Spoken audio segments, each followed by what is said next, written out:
نبی کریم صلی اللہ علیہ وسلم نے ارشاد فرمایا کہ قیامت کے دن اللہ کے عرش کے سوا کوئی سایہ نہ ہوگا۔ 3 لوگ ایسے ہیں جو کہ اللہ کے عرش کے سائے میں ہوں گے۔ عرض کی کہ یا رسول اللہ صلی اللہ علیہ وسلم وہ کون لوگ ہوں گے؟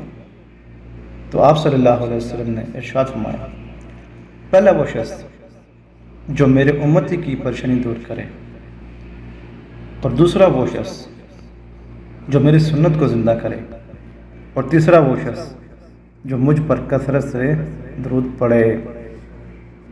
کسی کی پریشانی دور کرنے کی بھی کتنی بڑی فضیلت ہے، اور جو ایک سنت زندہ کرے گا اس کو بھی اتنا اجر ملے گا قیامت کے دن۔